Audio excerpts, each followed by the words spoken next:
Han Li's identity is exposed inside the Tian Peng clan, and he's forced into a dangerous deal, becoming a holy disciple under threat while secretly plotting survival. If you enjoy my way of explaining and storytelling, don't forget to like and subscribe. It really motivates me to keep creating.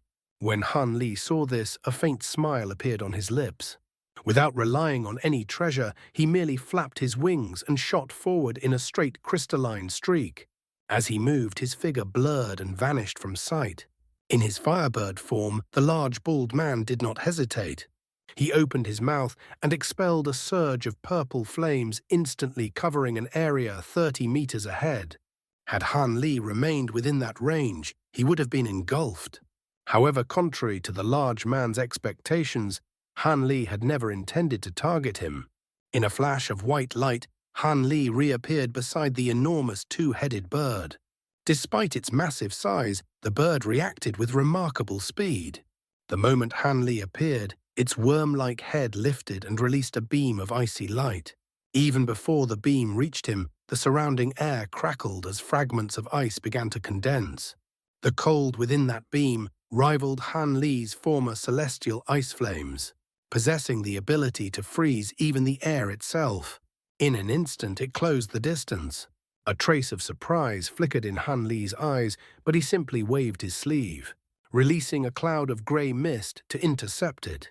As soon as the icy beam entered the mist, its advance slowed as though it had been frozen in place.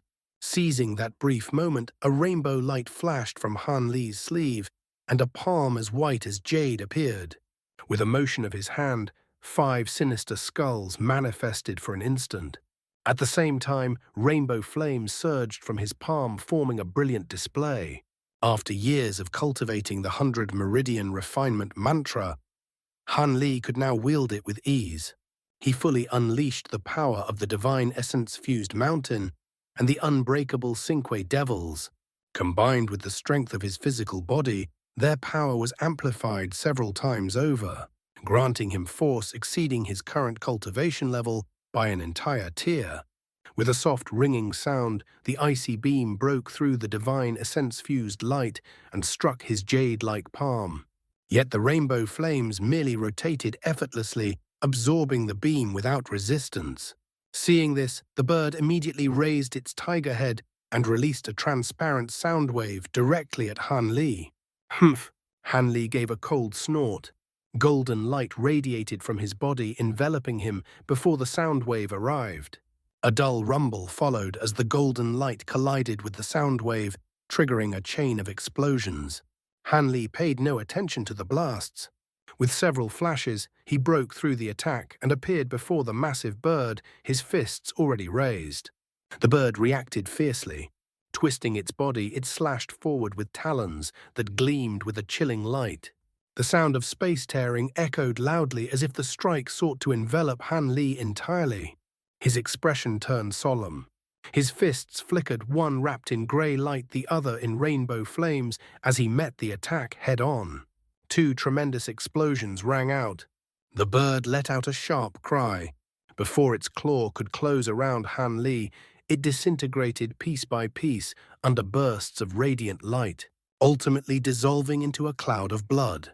Han Li moved forward in a blur, entering the mist of blood. A vicious light appeared in the bird's eyes. Ignoring its destroyed claw, it extended both heads and opened its mouths wide, attempting to bite down on him. A foul, fishy stench spread through the air. At this moment, the surrounding Chi Rong beings finally reacted. In shock and anger, they unleashed a barrage of attacks. A torrent of purple flames and countless fireballs surged forward, merging midway into a sea of scarlet fire spanning 300 meters. The flame bird stirred and plunged into the fiery sea, disappearing within it. The sea churned violently, gathering into a towering wave over 30 meters high, surging directly toward Han Li. However, Han Li had no intention of allowing them to form a pincer attack. With his hands already raised, a golden image of 3 heads and 6 arms appeared behind him. 2 of its arms blurred and vanished. At the same time, 2 golden lights flashed near the bird. 2 enormous golden arms emerged from thin air, each with a hand 3 meters wide, radiating a brilliant glow. They slammed down with force. With two heavy impacts, the bird was caught off guard and struck directly its body, staggering as it lost balance. Han Li then lifted one hand toward the approaching wave of fire. A massive black mountain appeared, spinning rapidly as it formed a towering barrier against the incoming flames. The surrounding air trembled. Grey light and fire collided, neither side yielding. The divine essence-fused light could neutralize the five elements, but it had limits. Against the combined flames of the Chi Rong beings, it could only hold them at bay. This, however, had never been his true objective. Sensing the opportunity, Han Li shook his shoulders. The remaining four arms of the golden image vanished in an instant. Simultaneously, space around the bird flickered as four enormous golden arms materialized. These arms tore through space as they extended forward, twisting unnaturally until each grasped one of the bird's necks. Only then did the bird recover from the earlier blow. Alarm filled its eyes as it struggled violently, flapping its wings in an attempt to break free. Yet despite its immense strength, it could not move even slightly. The two fists that had struck it earlier had already seized one of its wings, immobilizing it without its awareness. Fear surged within the bird. Before it could employ any further abilities, the four arms tightened their grip. Despite the bird's formidable body, its necks could not withstand such force. They snapped like fragile paper, separating its heads from its body. Han Li relaxed his hand seals, and the golden figure behind him vanished along with the summoned arms. The headless body and severed heads began to fall. Raising a brow, Han Li flicked his sleeve, releasing 3 silver fireballs that struck the remains. With several crackling sounds, the silver flames surged, reducing everything to ash. The flames then condensed into a small bird and returned to him. "Run!" the bald man shouted in alarm. After witnessing Han Li effortlessly kill a creature equal to himself, the bald man quickly suppressed his anger and chose to retreat. With a tearing sound, 9 firebirds shot upward from the sea of flames. Realizing they were no match for Han Li and remembering their original objective of pursuing the Tian Peng beings, the bald man prepared to withdraw. "Tianming, do you think you can still escape?" A voice rang out from above. It belonged to the elder Tian Peng man. At the same time, silver lightning flashed as 3 large silver birds appeared. Having concealed themselves until now, the Tian Peng group launched a sudden ambush. Countless arcs of lightning spread out, forming a vast net. The bald man, still in firebird form, let out a long screech. Centered on him, the surrounding firebirds merged into a single giant firebird over 100 meters tall. Wrapped in purple flames, it spread its wings and charged directly into the lightning net. The 3 silver birds were startled and did not dare block its path. The purple flames surged violently. In a few flashes, the giant bird broke through the net and appeared 300 meters away. Its speed was astonishing. Han Li watched this calmly, a faint light flickering in his eyes. He remained where he was, with no intention of pursuing. The 3 silver birds hesitated briefly before also giving up the chase. With flashes of silver light and thunder, they returned to human form. The elder Tian Peng man looked toward Han Li, his expression respectful. He cupped his fists from afar and said, "Many thanks for your assistance. Without you, we would not have escaped this disaster. However, your appearance is unfamiliar. Could it be that you are a clansman who has been cultivating in seclusion at sea?" After a brief pause, Han Li replied calmly, "Even I am uncertain whether I truly belong to the Tian Peng race. My background is somewhat unusual. I have cultivated overseas until now, and this is my first time returning to the Fengyuan continent. However, judging from our appearances, we seem to share the same lineage. Otherwise, I would not have intervened against the Chi Rong beings." The elder Feng Xiao smiled and said, "There is no need for such doubt. You must be a descendant of our clan who was overlooked. Your appearance and aura clearly mark you as a Tian Peng. Moreover, your aura is dense. You are likely of direct lineage. Otherwise, those spirit wasps would not have sought you out." The delicate Tian Peng woman nodded thoughtfully. "Brother's abilities must have been gained overseas. They differ greatly from ours. The younger man grinned. Regardless, your Tian Peng aura is genuine. Without such an aura, even we would not be able to distinguish ourselves from other branches with similar appearances. Hearing this, Han Li felt a measure of relief. It seemed that refining the Kun Peng feather had indeed helped conceal his identity. His earlier actions had not been in vain. He then said, "If you are all certain, then it should be correct." However, from what that Chi Rong man said, the Tian Peng clan's situation does not seem favorable. Feng Xiao's expression darkened slightly. That is difficult to determine. It may have been mere provocation, or perhaps something truly has happened. Although our branch is among the weaker ones within the 72 branches of the Flying Spirit Tribe, they would not normally dare to plunder us so openly. Feng Xiao had already determined that Han Li was a Tian Peng being, so he did not conceal his intentions. In a calm tone, he said, "Whether this is true or not, we should return to the clan as soon as possible. The Chi Rong clan has already attacked us once. There is no guarantee they will not strike again. With your great abilities, we may have to rely on your strength." The other two looked at Han Li with clear expectation. Han Li's displayed power had been remarkable. If someone of such strength existed within their clan, they would have far less to worry about on the road ahead. Han Li pondered briefly before replying, "Very well. Since I am most likely a Tian Peng being, it is only natural that I offer some assistance to my fellow kin." This also provided him with a convenient opportunity to enter the Tian Peng clan, so there was no reason for him to refuse. Feng Xiao repeatedly expressed his thanks. "We are grateful for your help. Once we return, I will report your contributions to the elders." The other two smiled as well. When Han Li heard the mention of contributions, his expression remained indifferent. He glanced at the blue net surrounding them and said with a faint smile, "There is no need to remain here any longer. I will deal with the devil-trapping net." As he spoke, Han Li pointed toward the net. The silver firebird circling him let out a clear cry and immediately shot forward, enveloped in blazing flames. A light popping sound rang out as the silver flames struck the blue net, instantly burning a hole large enough for a person. Soon after, the silver fire spread rapidly across the entire net. Within only a few breaths, the massive blue net was completely reduced to ashes under the grey flames. Under the spirit-engulfing flames, it burned as easily as paper. The three Tian Peng beings stared at the scene in silence. At that moment, their estimation of Han Li's strength rose even further. "Let's go," Han Li said. He formed an incantation gesture, and the silver flames condensed into a sphere before transforming back into a firebird, which then disappeared into his body without a trace. The four of them then departed toward the distant horizon. For reasons unknown to the three Tian Peng beings, Han Li maintained his human form. As a result, none of them transformed into their bird forms either. Instead, they traveled through the sky as streaks of silver light. Han Li was quite interested in the Flying Spirit Tribe's ability to transform, but he did not inquire directly.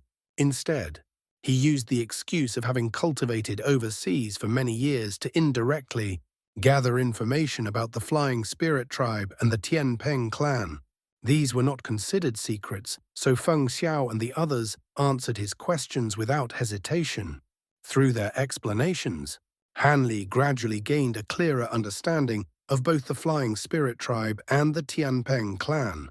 He also learned that the two younger members of the group were siblings, the elder brother Bai Lei and the younger sister Bai Ning. Naturally, the three Tian Peng beings also asked Han Li a few questions. However, he consistently responded by saying that he had spent most of his time cultivating in seclusion and rarely encountered others. Seeing that he was unwilling to elaborate, Feng Xiao and the others didn't press further. For them, it was sufficient that Han Li was a Tian Peng being. Over the next month, Feng Xiao led Han Li across rolling hills, vast grasslands, and several forests before finally arriving at an endless mountain range. During this time, they did not encounter any further attacks from the Chi Rong clan. However, they did come across many low-grade Tian Peng beings. Unfortunately, these individuals seemed unaware of any internal developments within the clan. This allowed Feng Xiao and the other two to feel somewhat reassured. It appeared that the words of the Chi Rong being might have been false, even if the higher-ranking members of the Tian Peng clan had suppressed certain information. It suggested that the clan's internal order remained intact. After entering the mountain range, they began to encounter Tian Peng beings much more frequently. Some flew in their bird forms, while others traveled in human form.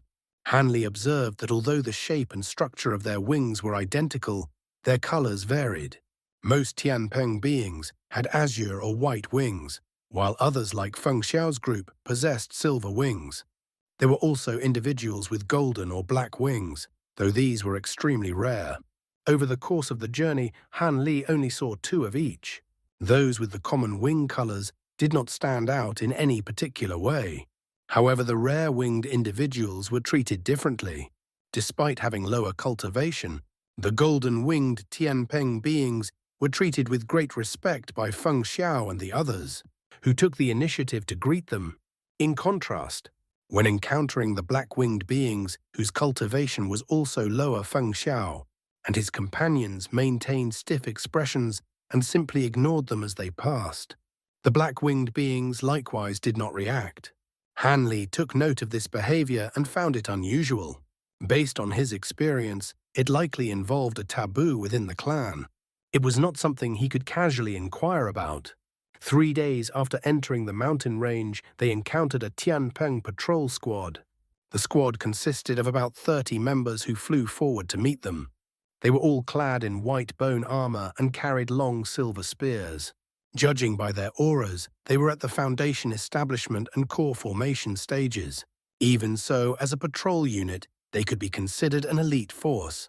The middle-aged man leading the squad immediately saluted Feng Xiao with a smile upon seeing him. "Greeting Spirit Feng Lords Bai. By order of the elders, the 3 of you are to report to the Myriad Peng Pavilion immediately upon your return." And who might this lord be? As he spoke, his gaze shifted to Han Li, revealing a hint of curiosity. Feng Xiao's expression changed slightly, but he quickly introduced Han Li. "This is Brother Han. He has been cultivating overseas and has now returned to the clan. Brother Han, there is no need to feel uneasy. We will introduce you to the elders. You may first rest at the Holy Mountain. Given your abilities, the elders will surely grant you an audience." Han Li replied calmly, "There is no need. Since this is my first time returning to the clan, I intend to look around on my own. Brother Feng should proceed with your matters." After a brief pause, Feng Xiao handed him a wooden token. "Our holy city is vast. It may take some time for you to become familiar with it. This is my command token. Aside from a few restricted areas, you may explore freely without obstruction." He then turned to the patrol leader and said in a firm tone, "Assign someone to guide Brother Han. He is an honored guest." "Yes," the middle-aged Tian Peng responded respectfully, indicating Feng Xiao's high status within the clan. "Brother Feng, you are quite considerate," Han Li said with a slight smile. Feng Xiao shook his head. "It is not enough. When I have the opportunity, I will personally guide you through the holy city." Shortly afterward, the 3 saluted Han Li, transformed into large silver birds, and swiftly departed. Once they had left, the middle-aged leader gestured toward a 19-year-old youth among his subordinates. "Hua Yu, escort this lord to the guest lodge. You must attend to him properly." The young man, who had a scholarly appearance, immediately bowed in acknowledgement. After giving a few final instructions and bowing to Han Li, the patrol resumed their duties. Under Hua Yu's guidance, Han Li proceeded deeper into the mountain range. The young man spoke with utmost respect and only responded when Han Li asked questions. However, as a mere foundation establishment cultivator, his knowledge was limited. His answers were brief and lacked detail. After several hours of travel, they arrived before a row of small mountains. These mountains were shrouded in dark clouds with lightning flashing within. Thunder rumbled continuously, making it difficult to see through the haze. Han Li narrowed his eyes. With his profound understanding of restrictions, he quickly saw through the illusion. The dark clouds were clearly part of a powerful illusion formation. As expected, Hua Yu led him toward one of the small mountains. Spreading his wings to reveal white feathers, he flew directly into it. A muffled sound echoed. The small mountain twisted, as if it were a reflection in water. After several ripples, it vanished, revealing a massive fog-filled passage. The youth entered without hesitation. Han Li raised an eyebrow but followed closely behind as a streak of azure light. After flying for about a kilometer, the surroundings suddenly brightened. Before him appeared a vast city that seemed to stretch endlessly. The city had been carved directly from the mountains, with walls constructed from enormous white bricks. Although the walls appeared to be only about 60 meters tall, they were encircled by towering green peaks. There were no visible gates in the walls. Instead, a dense white barrier covered them entirely. At several points along the wall stood enormous pillars that emitted a faint multicolored glow. At that moment, numerous Tian Peng beings were flying through the spaces between these pillars, entering the city in an orderly manner. The Tian Peng youth Hua Yu waited for Han Li to take in the vast city before speaking. "Sir, please follow me." Han Li gave a slight nod and unfurled the wings on his back, then followed the youth toward the nearest pillar. Along the way, the youth took the initiative to explain, "My lord should be careful not to stray too far from the heavenly pillars. The openings in the city's barrier only extend about 150 kilometers around each pillar. The Tian Peng restrictions of this city are renowned among the 72 races of the Flying Spirit tribe. With these restrictions alone, we can withstand enemies several times our number. Since ancient times, they have allowed us to avoid annihilation again and again." His tone carried a trace of pride. Although Han Li did not deliberately examine the restrictions, the formidable spiritual pressure emanating from the barrier made it clear that the youth's words were not exaggerated. A blue light flickered within Han Li's eyes as he began to notice several unusual features. Within the glaring white light high above, he faintly saw thin threads of silver and azure light suspended in the air. Though extremely slender, most of the barrier's overwhelming spiritual power appeared to originate from these threads.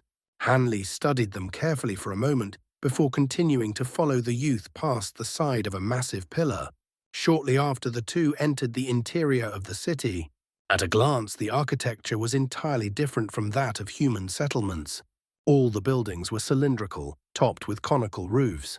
Their heights varied greatly. The tallest exceeded 300 meters, while the smallest stood only around 10 meters. Each structure featured multiple semicircular doors and windows. What surprised Han Li most was that nearly half of the buildings were integrated into mountain cliffs. Some were even carved directly into steep rock faces, forming dense clusters of cave dwellings that resembled a beehive.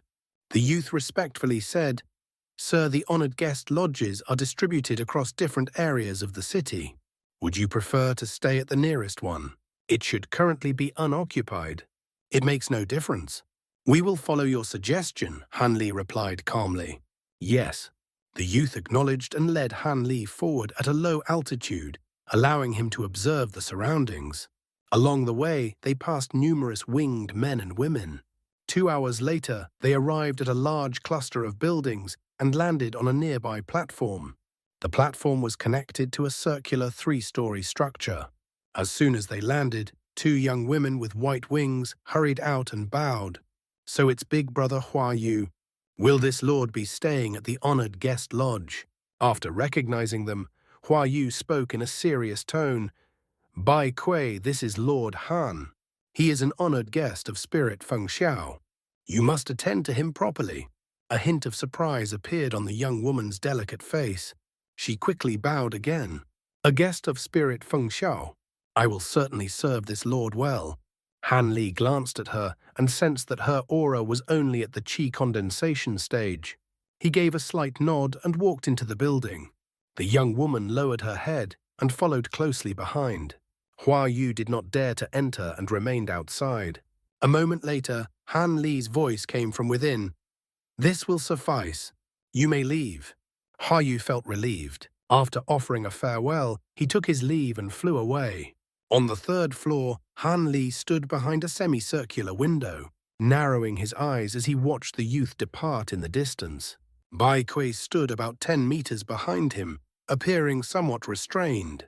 Without turning around, Han Li asked how many people reside in the holy city. Startled for a moment, she quickly replied, "The holy city is extremely large. Although there is no exact count, there are at least 40 million inhabitants." 40 million? That few, Han Li said with slight doubt. She hurried to explain. Only those who have cultivated to the point of assuming spirit form are allowed to enter the city. Clan members with lower cultivation who cannot transform are not qualified to enter. Although our Tian Peng branch is considered relatively weak among the flying spirit tribe, our total population still exceeds 1 billion. "I see," Han Li said, understanding. She glanced at him cautiously, hesitated briefly, then asked, "My lord, is this your first time in the holy city?" Han Li replied indifferently, "Are there many honored guests like me who are visiting the holy city for the first time?" She answered carefully, "My lord must be joking. Very few people stay at the honored guest lodges. Those who do are either outsiders visiting for the first time or outsiders who have come here on business. There is nothing unusual about that. This is my first time returning to the clan. I have always cultivated overseas," Han Li said calmly. Then he asked, "Are there any maps of the holy city for sale? If so, tell me where I can obtain one." The maid replied respectfully, "There is no need for my lord to go out and purchase one. A special map is prepared for honored guests staying in the lodge. Its detail far exceeds what is sold outside." Han Li showed a hint of surprise, then said, "Is that so? Very well. Bring me one." "Yes, my lord." The maid stepped back and quickly went downstairs. Han Li remained by the window silently contemplating his next steps. His goal in coming here was to infiltrate the Tian Peng race and obtain rare materials possessed by the Flying Spirit tribe. As for their treasures and artifacts, he had little interest. From the battle he had witnessed earlier, it seemed the Flying Spirit tribe did not rely heavily on such items in combat. It was unclear whether they lacked expertise in artifact refinement or whether their higher-level cultivators simply did not depend on them. Even their notable treasures, such as the Devil Trapping Net and the Fire Dragon Pearl, appeared to serve only auxiliary functions. These did not attract his attention. As long as he could acquire some useful materials, this journey would not be wasted. As for the internal disputes between the Tian Peng and other branches of the Flying Spirit tribe, he had no intention of becoming involved. While Han Li was deep in thought, the maid returned to the third floor, carrying an emerald-green bamboo tube only a few inches long. Despite its size, its surface emitted a faint luster. Slightly surprised, Han Li reached out. With a gust of wind, the bamboo tube flew into his hand. He waved his sleeve, and the maid bowed before quietly withdrawing. Now alone, Han Li examined the bamboo tube with interest. He then sent his spiritual sense into it and discovered that a detailed map was engraved within. The tube functioned similarly to a jade slip, though it was unusual for such an item to be refined from bamboo. It seemed the Flying Spirit tribe did possess skill in artifact refinement, though with distinct characteristics. In any case, Han Li quickly focused his spiritual sense on the contents, carefully studying the map. After the time it took to finish a meal, he withdrew his spiritual sense and let out a soft sigh, his expression turning thoughtful. The holy city was somewhat smaller than he had expected. It was comparable to a human city that housed around 100 million people. Even so, its scale was still astonishing. It would take nearly an entire day to fly from one end to the other. Among all the structures, the one that interested Han Li most was the largest trading hall in the city. It was built atop a massive mountain at the edge of the city and served as the primary location for exchanges. It functioned much like a marketplace for humans or demons. Aside from this, another place caught his attention: the Spirit Transmit Hall. This was where the Tian Peng race provided certain high-grade cultivation techniques to its members. The map also marked several restricted areas. Han Li noted their locations, but had no intention of investigating them. He closed his eyes and committed key sections of the map to memory. After reviewing it once more, he unfurled his wings. Wrapped in azure light, he silently flew out through the window, heading straight toward the trading hall. The Tian Peng race was currently in an unstable situation. He did not intend to remain here for more than half a month. It would be best to gather the required materials as quickly as possible and leave, avoiding unnecessary complications. At the same time, Han Li did not wish to draw attention. He deliberately maintained a moderate speed, similar to that of other Tian Peng beings in the city. Since the trading hall was located at the city's edge, Han Li had only traveled halfway after a quarter of an hour. At that moment, a towering structure came into view ahead. It was over 2 kilometers tall and unlike the cylindrical buildings elsewhere. Instead, it had an octagonal shape, each face flat and smooth, except for several talismanic patterns inscribed upon them. These patterns emitted faint strands of black chi that gave Han Li a familiar sensation. At the top of the tower were several crystals, each about 3 meters tall, radiating 7-colored light that enveloped the entire structure. The black chi was confined within this multicolored barrier, unable to escape. Han Li stroked his chin, his expression thoughtful. If he remembered correctly, this tower was marked as a restricted area on the map. It was known as the Spirit Seal Tower, though no further details were provided. Not a single Tian Peng individual dared to approach within 300 meters of it. Black infernal mist. The familiar term surfaced in Han Li's mind. The black mist released by the stone tower was identical to the strange fog that had once covered half of the peninsula, where he had stayed. However, the mist emanating from the tower was extremely thin, as if it were being tightly restrained. Han Li felt a trace of unease, but since this was a restricted zone of the Tian Peng race, he had no intention of causing trouble. Like the others, he simply circled around the tower.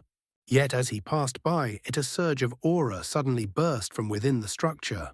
His body trembled slightly and a cold sensation spread across his back. "What is this?" Han Li halted and turned his gaze toward the massive tower. He saw that the structure continued to emit black infernal mist. At some unknown point, the mist had grown denser. The talisman patterns carved into the tower flickered intermittently with rainbow-colored light. Yet they were unable to fully suppress the black chi rushing outward. Fortunately, the rainbow barrier projected from the top of the tower still confined the black chi within its vicinity. However, only a moment later, the black chi caused the 7-colored barrier to tremble violently, as though it might collapse at any time. The nearby Tian Peng beings were stunned. They all stopped in mid-air, staring in shock at the unusual changes in the spirit tower. At that moment, Han Li felt his wings tremble. They suddenly became burning hot, sending a sharp, searing pain through his back. His expression changed immediately. Then a piercing shriek rang out from within the tower. Upon hearing it, the surrounding Tian Peng beings closed their eyes and began to fall from the sky. Although Han Li was less affected, his spiritual sense still became slightly muddled. His blazing wings instantly lost their effect, causing his body to sway. Fortunately, he did not rely entirely on the thunderstorm wings to remain airborne. A flash of azure light surrounded him, stabilizing his body. He then looked toward the tower with a wary expression. A loud explosion erupted. The crystals atop the tower shone brightly, causing the rainbow barrier to glow with equal intensity. At the same time, overlapping incantations echoed from within, as if hundreds of people were chanting the same spell in unison. The Tian Peng beings who had fallen began to emit spiritual light. Their bodies floated back into the air, each surrounded by a layer of 7-colored radiance. However, another sharp shriek sounded from the tower. The dense black chi within began to churn violently, forming the phantom of a massive bird over a kilometer tall. The figure appeared hollow and faintly black. It spread its wings, covering half the tower's upper section, and let out a long cry. The black mist surged several times in volume, while the surrounding rainbow barrier twisted under immense pressure. At this moment, the Tian Peng beings enveloped in rainbow light began to tremble, though they remained otherwise unharmed. Nevertheless, fear spread among them, and they scattered in all directions. Han Li had intended to withdraw immediately, but the moment the black bird phantom appeared, his wings trembled again. In the next instant, an enormous azure bird phantom emerged from his back. It raised its head and cried out in response to the black bird. The surrounding air suddenly became tense. Han Li felt his body grow heavy as if an invisible force had locked him in place. Alarmed, he released brilliant golden light from his body, channeling immense strength into his limbs in an attempt to break free. However, to his dismay, the air around him had become as dense as solid metal. He could not move even a finger. His thoughts raced. Just as he considered using a true devil projection to escape, the incantations from the tower shifted and became clearer. Faint sounds of wind and thunder accompanied them. Soon after, strange talisman characters began to appear in the air near the tower, drifting toward the black bird phantom. At the same time, the massive crystals atop the tower shattered. A ring of 7-colored suns slowly rose into the sky, releasing a brilliant radiance that enveloped the black bird phantom. Under the suppression of both the dazzling light and the talisman characters, the phantom could only let out a final shriek before dispersing helplessly. Nearby, the azure bird phantom also vanished. Han Li felt control return to his body, and he let out a quiet breath of relief. However, confusion remained in his mind.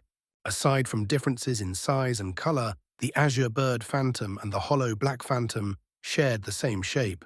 They closely resembled the legendary Kun Peng.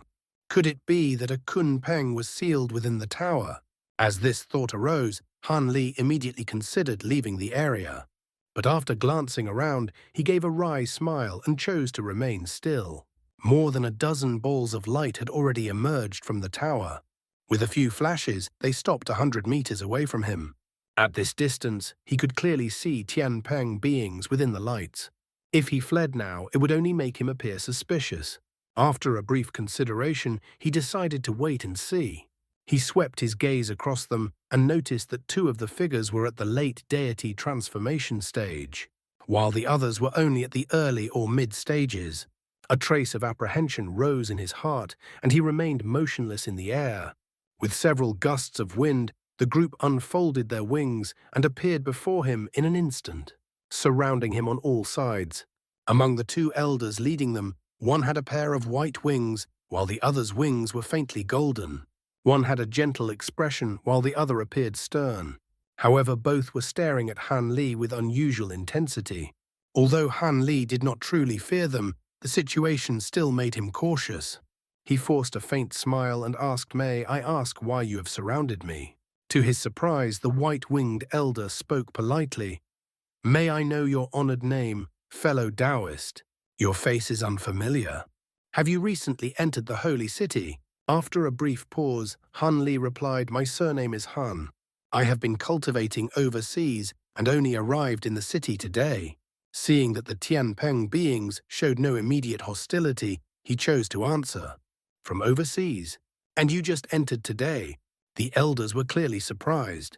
They exchanged glances, and soon their expressions turned to delight. The stern elder spoke in a serious tone. "Good, very good.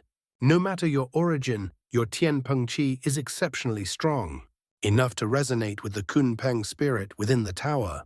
You are qualified to become a holy disciple and inherit the Kun Peng true blood." The Tian Peng true blood? Han Li was startled. If this had been before, he might not have understood the significance. But now, having obtained the true dragon and heavenly phoenix true blood, he knew how rare such a thing was.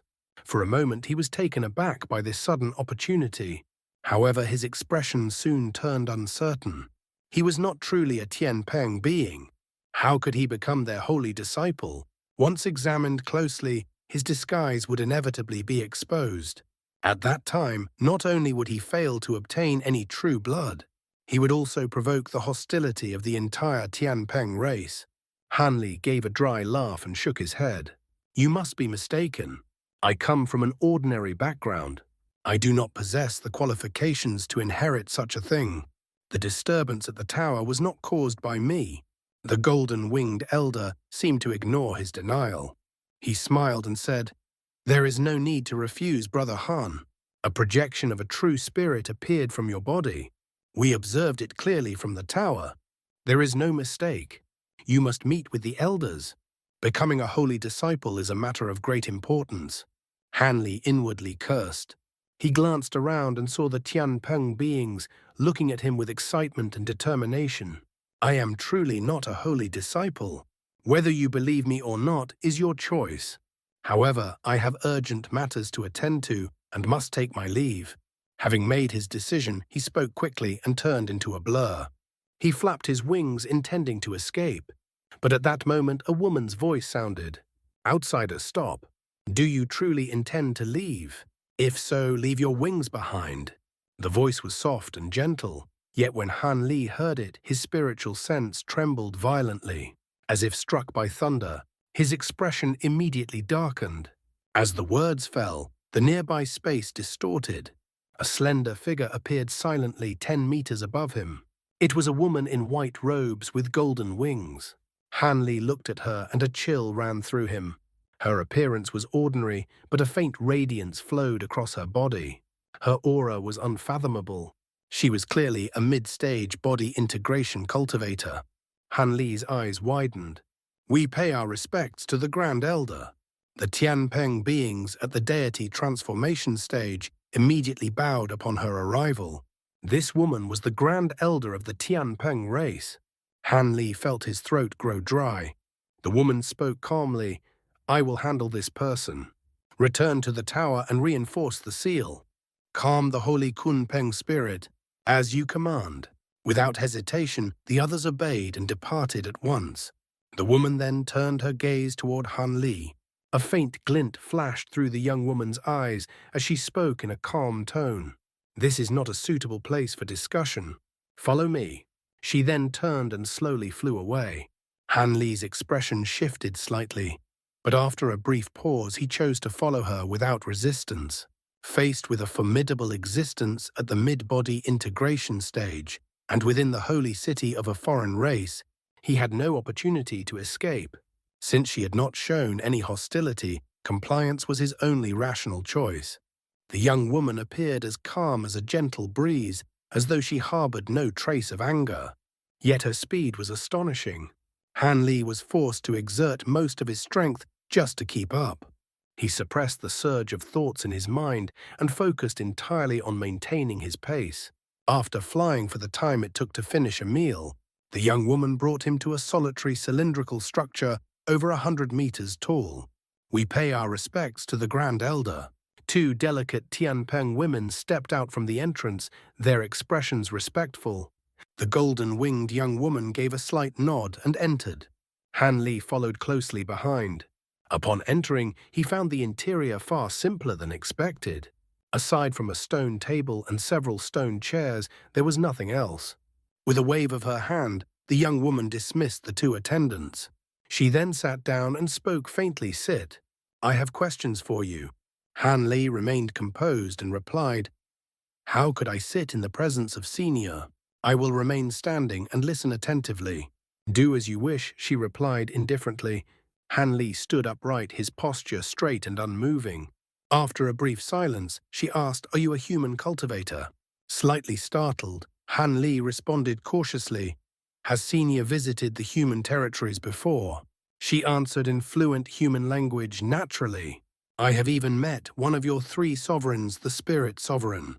I hold his puppet techniques in high regard. In truth, many powerful figures of the Flying Spirit tribe have visited the human race. As for the friendly relations between our races, I will answer your questions, but in return, you will answer mine. Otherwise, at the implied threat, Han Li's calm expression flickered briefly. How did senior see through my disguise? I have already fully refined my thunderstorm wings and even altered their aura with secret techniques to match your race. Unless someone at your level personally examines my true essence, there should be no flaw. Otherwise, I would not have dared to enter your clan. This question had troubled him deeply. The young woman gave a faint smile. Your transformation is indeed flawless. The Kun Peng Chi within your body allowed you to pass through the grand restriction of the holy city unnoticed. If you encountered other elders, you would likely pass undetected unless they examined you deliberately. However, I am different. As the Grand Elder, I wield the clan's holy artifact, the symbol of our authority. The Tian Peng holy artifact can see through all illusions, and directly perceive one's true essence. No matter how refined your disguise, it is useless before it. Han Li understood at once, though a heavy feeling settled in his heart. With a bitter smile he asked, "Then if I had gone to another branch, I would not have been discovered?"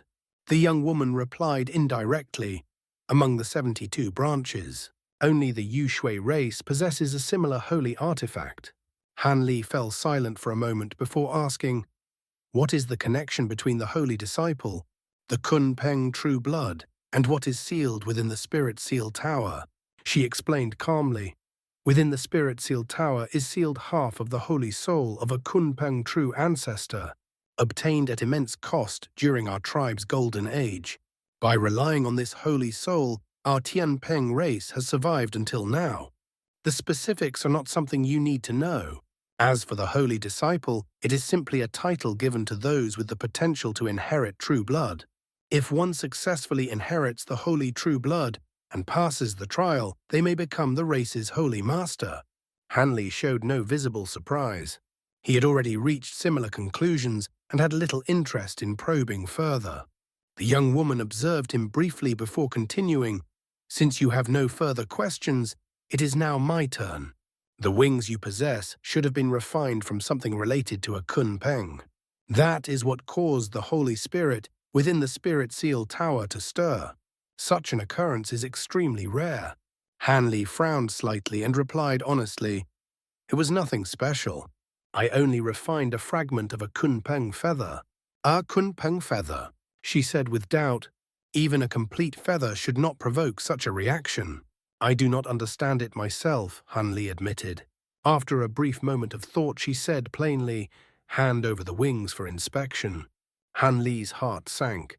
However, under her gaze, he only hesitated for a moment before shaking his shoulder.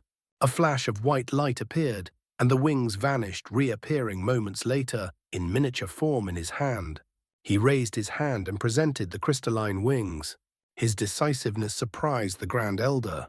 She studied his calm expression for a long moment before accepting the wings with a faint smile. Though his face remained composed, Han Li could only sigh inwardly. If he were not facing a mid-body integration existence, he would have long since refined the wings into his divine sense. Even if captured, he could have relied on their spatial abilities to retrieve them. Under normal circumstances, he would never have handed them over. The young woman examined the thunderstorm wings briefly, and soon a trace of curiosity appeared in her expression. With a flick of her finger, she returned them. Relieved, Han Li caused the wings to vanish in a flash of white light before reappearing on his back. She remained indifferent as she observed this and continued in truth. "These wings do not only contain a Kun Peng true ancestor feather, but also traces of the heavenly phoenix.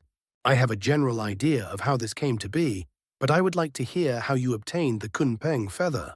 Han Li was surprised, but he did not conceal anything. He recounted the battle he had witnessed between the Kun Peng and the Rahu at the boundary of realms. After listening, the young woman fell into thought. A moment later, she looked at him again and said, "Brother Han, would you consider joining our Tian Peng race as a holy disciple?" Han Li was momentarily stunned. After blinking, he asked, "Did I hear correctly? Does Senior wish for me to join your race?" "That is correct," she replied. "I have a plan, but it is of great importance. I will need to discuss it with the other elders." Han Li fell silent before saying, "But I am human, not a true Tian Peng." "It seems you still do not understand," she said calmly. "Ordinarily, Kun Peng feathers are left behind after a Kun Peng's death. However, the feather you refined came from a living true ancestor. Its aura is several times stronger than an ordinary feather. Furthermore, it likely contains blood essence that you have yet to perceive. Since our Tian Peng race descends from a Kun Peng true ancestor, and you have refined such an item, it is possible that Kun Peng blood has already merged into your body. In that sense, it would not be wrong to consider you one of us." Her words left Han Li even more perplexed. After a short while, he regained his composure. Narrowing his eyes, he smiled faintly and said, "I have heard that your Tian Peng race's current holy master has already perished, and that no one in your race can inherit the Kun Peng true blood. It is also said that the Flying Spirit tribe may remove your race from the 72 branches. Is this true? The young woman's expression shifted slightly, and a golden bird phantom appeared behind her. With a simple spread of its wings, an immense pressure descended upon Han Li. His bones creaked under the strain. With a dull thud, his legs sank half a foot into the stone floor. His face turned pale. However, the young woman soon frowned, and the phantom disappeared. In an instant, she regained her composure and said, "I do not know how you came upon this information, but I hope you will keep it confidential for now. I do not wish for unrest within the holy city. Also, you are mistaken in one point. We do have 2 holy disciples capable of inheriting the true ancestor blood. However, their cultivation is still insufficient to pass the trial set by the various races. That is why I have invited you to join our clan." Han Li's gaze shifted slightly as a thought formed in his mind. He smiled and said, "Does the Grand Elder intend for me to stand in place of those 2 holy disciples as their protector?" The young woman spoke calmly. "That is correct. Although you possess the qualifications to join our Tian Peng race, you are still human. Even if you pass the trial, it will be impossible for you to become the holy master of our race. However, fellow Taoist Han may act as a supporting holy disciple, assisting the other 2 holy disciples in passing the trial. If you agree, I will not treat you unfairly. Not only will you be allowed to fuse a portion of Kunpeng true blood into your body, but we will also provide additional rewards. Such an opportunity would cause most people to feel overjoyed and agree immediately. Yet Han Li merely blinked and did not respond at once. The young woman did not press him. She remained seated quietly observing him. After the time it took to drink a cup of tea, Han Li finally spoke. "Senior intends to allow an outsider like me to participate as a holy disciple. The trial must be extremely dangerous. Could you explain it first?" "It is indeed dangerous," the young woman replied evenly. "Among the disciples of various races, there is a 60 to 70% chance of failure or injury. Furthermore, a holy disciple is normally required to possess cultivation at the level of a flying spirit general, what your human race calls the deity transformation stage. However, our current situation is unusual. Our holy master has perished unexpectedly, and our holy disciples are only at the early spirit general stage. They are not yet prepared. If they attempt the trial now, they will almost certainly fail. I do not know the full extent of your abilities, but since you were able to cross most of the Feng Yuan continent to reach this place, your strength should be considerable. Even with the dangers involved, the trial should not pose an insurmountable problem for you." Han Li's gaze flickered slightly as he asked in a serious tone, "They are only at the spirit general stage. Do not worry. I have no intention of deceiving you," the young woman said with a faint smile. After a moment of silence, Han Li replied, "I will need some time to consider." The young woman appeared unsurprised. "This is an important matter. It is only natural that you require time. I will give you 3 days. During this period, you may freely explore the city and no one will disturb you. Also, my name is Jin Yue. Remember it." Han Li expressed his thanks and took his leave without hesitation. As soon as he departed, his figure blurred and vanished without a trace. Jin Yue smiled faintly and lifted the teacup on the table for a sip. "Grand Elder, you truly let him go." A grey light flashed along the wall and 2 Tian Peng beings emerged. Jin Yue glanced at the tall, red-bearded elder and asked calmly, "What did you expect me to do with him?" The red-bearded elder rubbed his hands and said, "There is no need to pass off an outsider as one of our holy disciples. Would it not be better to force him to leave behind those wings and select someone more suitable to inherit the true blood?" Kingetsu gave a cold sneer. "If it were so simple, why would I go to the trouble of negotiating with him? I would have killed him and taken the wings directly." The petite woman beside the elder quickly adjusted her robes and asked respectfully, "Then the Grand Elder's intention is?" Jinye pondered briefly before explaining, "Among all Tian Peng, I understand humans the most. Unlike us, their physical bodies are ordinary, and most of their strength lies in the treasures they refine. More importantly, they spend long periods tempering these treasures. refining them until they are deeply connected to themselves. We can seize such treasures, but removing the original owner's imprint cannot be done quickly. Moreover, their power will be greatly reduced when used by another. I have already verified this through inspection. With the Holy Disciple trial approaching, we do not have the time to seize his treasures and transfer them effectively. The red-bearded elder nodded slowly. I see. But even so must we truly grant the true ancestor's blood to an outsider. This is no small matter. A cold light flickered in Jin Yue's eyes. Elder Shu, have you lost clarity? If our race fails the Holy Disciple trial, we will be absorbed by other branches. Compared to that, giving him a portion of true blood is insignificant. Besides, there are other methods to prevent complications. The middle-aged woman smiled faintly. The Grand Elder speaks reasonably. Once this outsider helps us overcome this crisis, a spirit general-level being like him will be entirely within our control. Jin Yue cast her a cold glance and said flatly, "We cannot kill him. Even as an outsider, once he fuses with Kun Peng true blood, he becomes half one of our kin. Our Tian Peng oaths will restrain us. Moreover, if he truly aids us, he will be our benefactor. Unless absolutely necessary, we must not harm him. However, we can impose other restrictions. From then on, he will not be able to leave the holy city." The red-bearded elder asked, "Should we inform the gatekeepers, or send people to follow him secretly to prevent escape?" Jin Ye replied indifferently, "There is no need. I have already placed a minor restriction on his wings. If he attempts to leave the city, I will know immediately." The woman's eyes lit up. "It seems we were worrying unnecessarily." "That is not entirely true," Jin Yue said calmly. "There are 5 Grand Elders in our clan, but only 3 of us are present.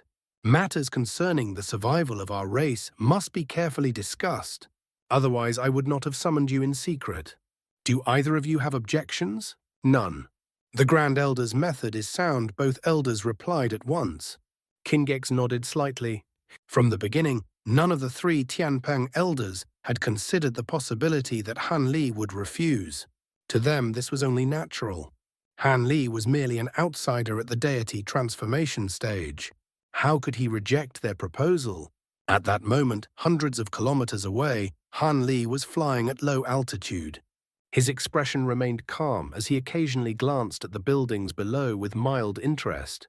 However, inwardly his thoughts were turning rapidly. He had exposed his identity too carelessly and had placed himself in a difficult situation. Based on his extensive experience, he was certain that regardless of whether he accepted the young woman's request, the outcome would not be favorable. Refusing outright was not an option. As for fleeing immediately, the idea had already crossed his mind multiple times. However, after examining his wings with his spiritual sense, he could only smile bitterly. The Tian Peng Grand Elder had openly placed a mark upon them. Within a certain range, she could locate him without fail. At his current level of cultivation, removing the mark was impossible. At the very least, it would require many days of effort. During that time, the Grand Elder could track him repeatedly.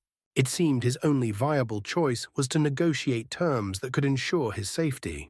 Otherwise, taking the risk to escape would still be preferable to becoming a holy disciple of a foreign race. As for what conditions to propose, he would need to fully understand the situation of the Tian Peng race before deciding. Fortunately, he had faced countless dangers before.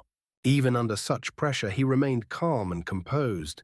As he flew steadily forward, thoughts continued to move rapidly through his mind. After some time, Han Li arrived at a large and imposing bookstore within the holy city. He spent an entire day reading through nearly half of its collection before leaving with a trace of fatigue on his face. Returning to his residence, he remained inside the guest quarters without leaving until the morning of the 3rd day. Then he departed once more, heading toward the large trading hall he had originally intended to visit. Along the way, he encountered no trouble. After flying for some time, Han Li reached the edge of the holy city and stopped before a uniquely constructed structure. The building stood beside a mountain cliff over 3 kilometers high. Carved into the cliff face was a massive rectangular plaza. At the far end of the plaza stood a towering arched gate, 300 meters tall, embedded into the mountain wall. On both sides of the archway, more than a dozen armed guards stood in formation. Between them, countless Tian Peng beings passed through in constant motion. Hanli observed from a distance for a brief moment. Then his wings stirred, and he flew forward as a streak of azure light joining the flow of traffic. One of the guards at the entrance noticed him. His expression changed slightly as he offered a respectful salute. Hanli gave a slight nod and walked through without hesitation. As he passed through the gate, the space before him suddenly brightened. Beyond the arch lay what seemed to be an entirely different world. At a glance, there were long passageways stretching endlessly into the distance. Towering structures lined both sides, resembling walls. Upon closer inspection, these were massive halls with more than 10 levels, each level over 100 meters tall. Every 300 meters, there was a hall entrance rising 30 meters high. Countless Tian Peng beings moved through the area, flying in all directions. It was clear that this was the central trading district of the Tian Peng race. Hanli followed the flow of Tian Peng beings and headed toward a shop near the second level. After retracting his wings, he entered through the doorway as if he were truly one of them. Upon stepping inside, he was met with a lively and bustling scene. He found himself in a small plaza spanning several thousand feet. Shops of varying sizes lined the entire perimeter, and several hundred Tian Peng beings were moving in and out of them. At the very center of the plaza stood a blue stone pillar over 100 feet tall. A faint light shimmered at its peak, where something appeared to be engraved. Around a dozen individuals stood nearby, looking up at the pillar and speaking in low voices. Hanli approached them, curiosity evident in his gaze. At the base of the pillar, he noticed that its surface had been divided vertically into two halves. Both sides were covered in dense lines of text. One half glowed with a red hue, while the other emitted a green light. Hanli focused on the texts and discovered that they were names of various items. Some were familiar, while others were entirely foreign to him. The lines of text appeared and disappeared intermittently. A middle-aged man, seemingly a guard, sat at the base of the pillar with his eyes half closed. At that moment, a man pushed his way out of the crowd, strode forward, and offered a few spirit stones to the seated guard. The guard opened his eyes, nodded slightly, and handed him a short red stick. The man took the stick and quickly waved it toward a blank section of the stone pillar. Although his movements were swift, Hanli was able to clearly observe everything with his spirit eyes. As the stick moved, several faint red characters appeared briefly before sinking into the stone pillar in an instant. Moments later, those same characters reappeared at the same location. Hanli was slightly surprised by this. Not long after, another person stepped forward. This individual ignored the guard entirely. Instead, he spread his wings, flew several dozen feet into the air, and tapped a few green characters on the pillar with his finger. Immediately, those characters emitted a green glow before disappearing into his fingertip. His entire body then shimmered with a bright spiritual light. At the same time, the Tian Peng being tilted his head slightly, his eyes narrowing as if receiving some form of information. After a short while, he withdrew his finger, turned, and flew directly toward the hall entrance. Following that, several more individuals repeated similar actions. Some inscribed text onto the pillar, while others flew up to interact with the red and green characters. Hanli stroked his chin as he watched, gradually understanding what was happening. To confirm his assumption, he stepped forward and extended a finger toward a line of green text near the lower part of the pillar. A flash of green light erupted, and a cool sensation flowed directly into his mind, carrying with it a stream of information. Selling first-grade flowing light wood. No purchase limit per person. Each block costs 30,000 spirit stones. Location 4th level, 5th hall, 31st shop. Hanli's lips twitched slightly. He then moved to the other half of the pillar and placed his finger on a line of red text. Another stream of information appeared in his mind. Seeking a complete phoenix-tailed beast carcass. Price negotiable in person. Location 9th level, 2nd hall, 10th shop. A thoughtful expression appeared on Hanli's face. He had not expected the Tian Peng race to conduct transactions in such a manner.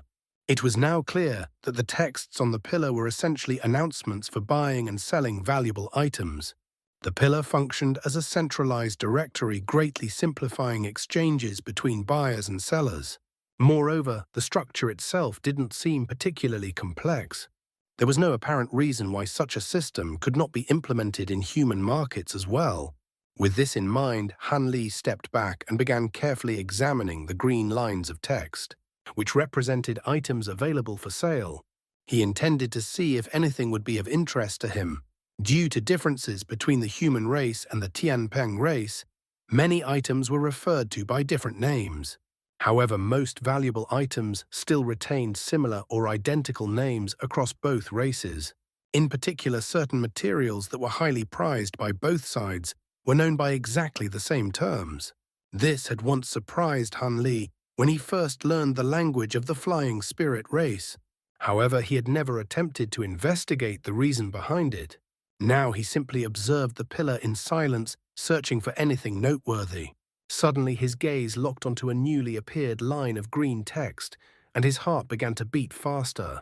Azure shifting fruit, I did not expect to see this here. A faint trace of excitement appeared on his face. This fruit was the main ingredient for the legendary heaven-shifting pill. Among all spirit fruits, it was one of the most desirable to him. Although the heaven-shifting pill was not as powerful as the black flame pills, consuming 3 of them could increase the chances of a breakthrough for late spatial tempering cultivators by several tens of percentage points. As a result, in the eyes of most high-grade cultivators, including some at or above the body integration stage, its value exceeded that of the black flame pills. While the pill could be used alone to assist in breaking through a bottleneck, most cultivators preferred to combine it with other spirit medicines. This was because the heaven-shifting pill not only had remarkable effects on its own, but it could also integrate seamlessly with nearly all other spirit medicines without causing any conflict. More importantly, when used together with other pills, there was a certain probability that it could enhance their medicinal effects by 30% to nearly 50%. In practical terms, if Han Li possessed a pill capable of increasing his magic power by an amount equivalent to 10 years of cultivation, combining it with a heaven-shifting pill might allow that effect to reach the equivalent of 12 to 15 years. This enhancement could apply to any type of pill. Thus, the more valuable a pill was, the more one would want to pair it with a heaven-shifting pill. If the enhancement effect occurred, the benefits would be substantial. As for the probability of success, it was difficult to determine precisely. There were cases where individuals consumed several of these pills consecutively, and every attempt resulted in successful enhancement. There were also stories of cultivators who spent everything they had to acquire a few heaven-shifting pills, only to fail completely, leaving them in despair. Even so, from the moment these pills appeared, countless cultivators became obsessed with them. Within just over 1,000 years, all azure-shifting fruits in the nearby human regions had been harvested. What made matters worse was that these fruits required 5,000 to 6,000 years to mature. Each tree bore only a single fruit, and once the fruit was picked, the tree would lose its spiritual chi and revert to an ordinary tree. Many major sects had attempted large-scale cultivation, but the cost was too great, and the results were not worthwhile. As a result, these fruits could only occasionally be found deep within the primordial world. Whenever a heaven-shifting pill appeared, it would inevitably lead to fierce competition among high-grade cultivators, often ending in bloodshed. Most ultimately fell into the hands of powerful beings at or above the body integration stage. When Han Li first learned of this fruit in Deep Heaven City, he had been deeply interested and had even considered using his green liquid to cultivate it in large quantities. However, even the seeds of the azure-shifting fruit were extremely rare and had a very short lifespan. None could be found within the 3 regions and 7 territories. Thus, he had no choice but to suppress his thoughts and accept his misfortune. Now that he had encountered this fruit again, his excitement was difficult to conceal. He ignored all other information on the pillar. With a single beat of his wings, he rose into the air and reached the middle of the pillar. placing his finger on the line of text. A brilliant green light flashed, and a stream of information entered his mind. However, after reviewing it, his brows furrowed slightly. I have to meet the seller in person. That may be troublesome, he muttered, his earlier excitement fading somewhat. Even so, given the opportunity to obtain the azure shifting fruit, he had no intention of giving up. After a brief moment of consideration, Han Li turned into a streak of azure light and flew away. Leaving the hall, he ascended directly to the 9th level before proceeding along the corridor. After some time, he glanced at the inscription above a certain hall entrance and entered without hesitation. The interior of this hall was identical to the previous one in both size and layout. However, there were far fewer Tian Peng beings present, only around 20 to 30. Han Li swept his gaze across the surrounding shops, his eyes narrowing slightly, before walking toward a medium-sized shop in a corner. The shop had 2 floors, and its interior was obscured by a layer of murky azure light. Above the entrance hung a faint red jade plaque inscribed with the words, "Myriad Lightning Shop." A trace of surprise flickered in Han Li's eyes, but his expression quickly returned to normal.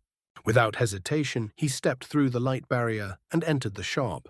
Inside, he found a spacious room about 30 to 40 feet in size. There was a polished black wooden table, several pale yellow wooden chairs, and 7 or 8 slightly worn wooden shelves. Various items were scattered across the shelves. Behind the table sat a thin, middle-aged man, likely the shop owner, accompanied by 2 Tian Peng beings. Han Li quietly swept his spiritual sense over the 3 of them, and his expression shifted slightly. Those 2 middle-aged Tian Peng individuals were a man and a woman, evidently Dao companions. They were currently in discussion with the shop owner. One of them was at the early spatial tempering stage, while the other had reached the mid-spatial tempering stage. As for the shopkeeper, he was a formidable cultivator at the late spatial tempering stage. Han Li found this quite puzzling. Why would someone of such cultivation choose to operate a shop here? At that moment, the couple turned their attention toward Han Li. He was clearly unfamiliar to them, and with only mid-deity transformation cultivation. His presence surprised them as well. The thin shopkeeper merely gave Han Li a brief glance before withdrawing his gaze. In a lazy tone, he said, "Don't even think about my purple immortal wood unless you've obtained a spirit magnet. As for high-grade spirit stones, do you think I lack those?" He made no effort to conceal his wealth. "Brother, you exchanging purple immortal wood for a spirit magnet is far too unreasonable. Spirit magnets can only be found deep within the earth abyss. Even the elders of our race would not enter such depths lightly, let alone cultivators like my Dao companion and myself," the middle-aged woman said with a frown. "That's not my concern. Do you think I came across my purple immortal wood by chance? Don't bring this up again unless you have a spirit magnet," the shopkeeper replied coldly, rolling his eyes. The couple's expressions darkened upon hearing this. However, no matter what they said afterward, the shopkeeper refused to yield. In the end, they could only leave with resignation. Throughout the entire exchange, none of them addressed Han Li. After the couple departed, the shopkeeper sat down with an impatient expression and asked, "What do you want, kid? I heard that you sell azure shifting fruits here, senior. Is that correct?" Han Li asked calmly. The middle-aged man paused briefly, then carefully examined Han Li before letting out a cold snort. "The azure shifting fruit is one of the most valuable items in my shop. A mere flying spirit general like you cannot afford it. Don't waste my time.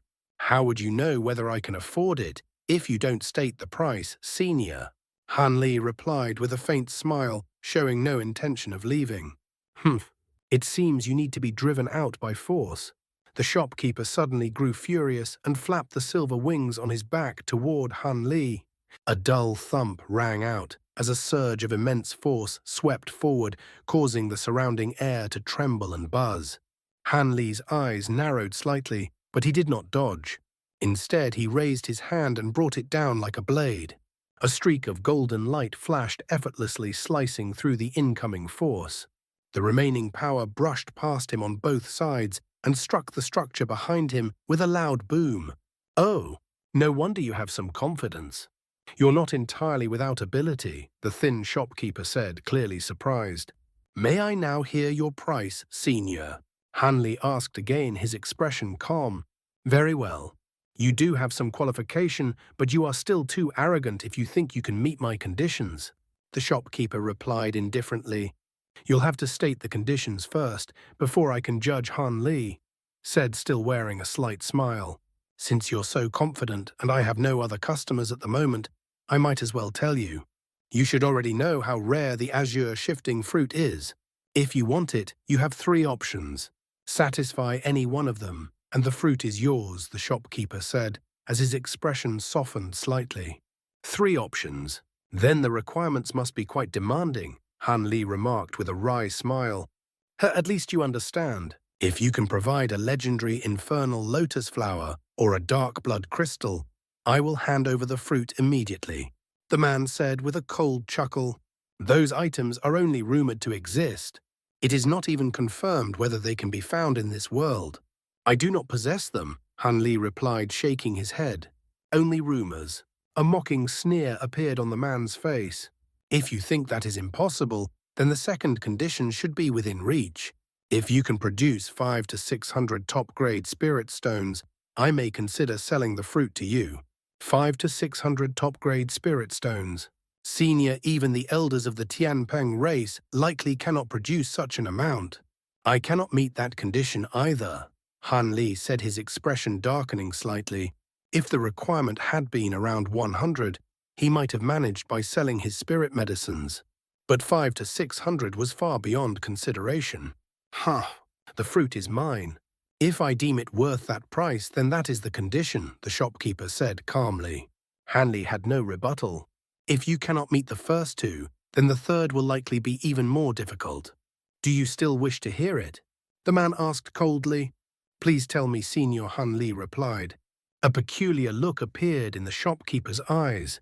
After a pause, he said, the third condition is not something just anyone can fulfill. Before I explain it, I need to ask you something. Are you proficient in the power of lightning? Lightning. Han Li's pupils contracted slightly. That's right. If you lack lightning abilities, or if your control is insufficient, there is no need for me to continue. Han Li felt somewhat puzzled, but after brief consideration, he answered truthfully.